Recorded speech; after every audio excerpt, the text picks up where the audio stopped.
about the Whole Child Task Force. APS has a Whole Child Task Force, and it's also part of their strategic plan, Goal 5, meeting the needs of the whole child.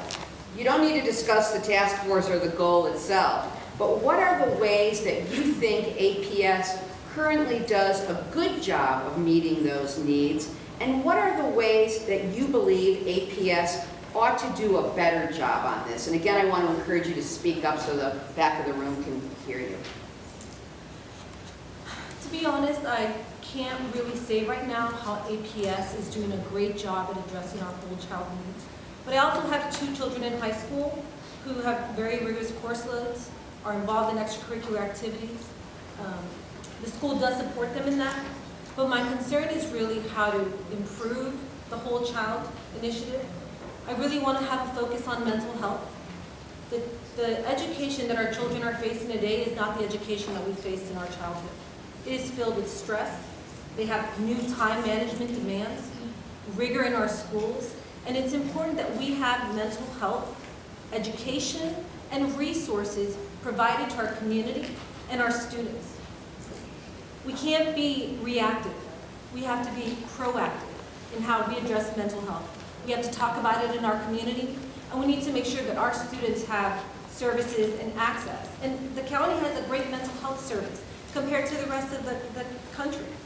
It's important that we work with the county to ensure collaboration in our schools to address mental health, and in the whole child, we want to focus on social skills. We want our children to be career ready, college ready, life ready. Focusing on the whole child initiative is ensuring that our children not only have the best education in the country, but are prepared to take on the world socially, mentally healthy, and ready to succeed. Thank you.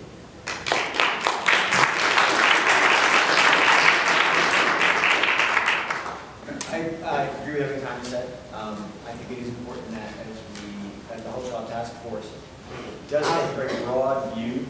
So I support mental health, but also a lot of the issues about household assets and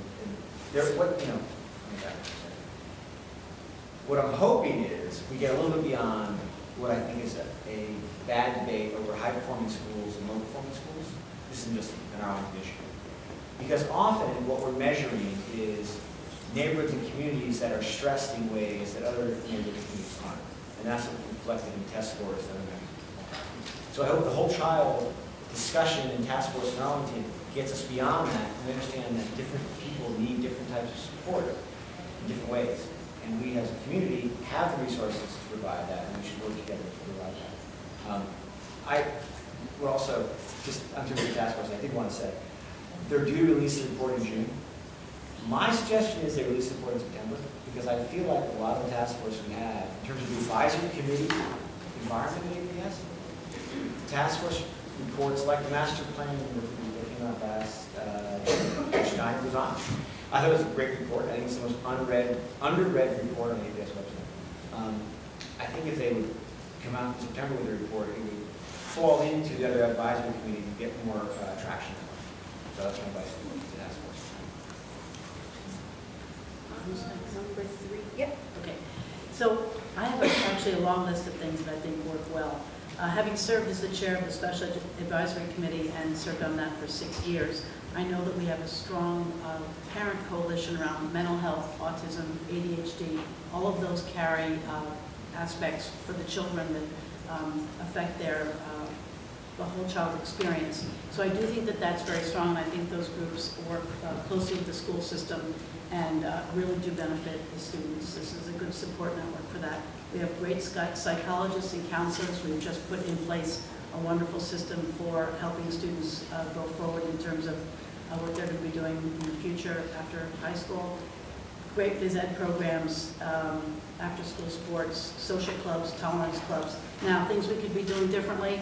Having now gotten almost 3 students through high school, I do think we need to think a lot more about helping children have sort of a whole child perspective for themselves. Less emphasis on where they're going to college, more on how they want to be happy and what they want to be doing when they leave school.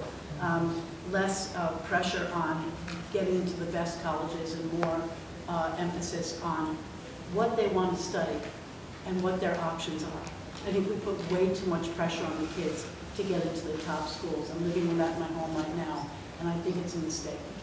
I think we really have to relax on that topic.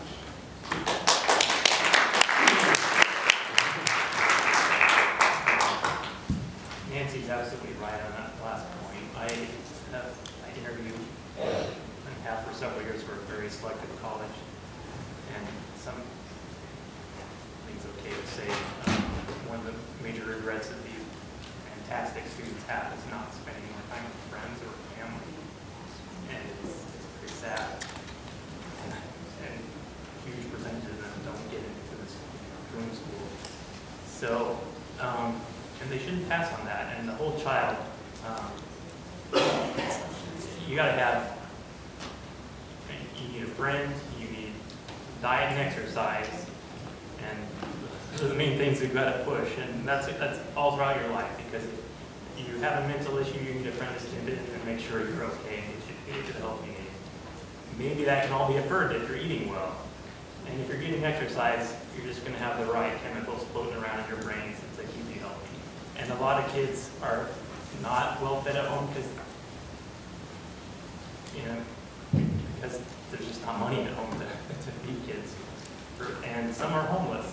And our schools have to step in and help, otherwise a kid can't learn when they're starving. And I see the support systems we have, and we are filling in and doing a good job. I mean, leadership has been good on this.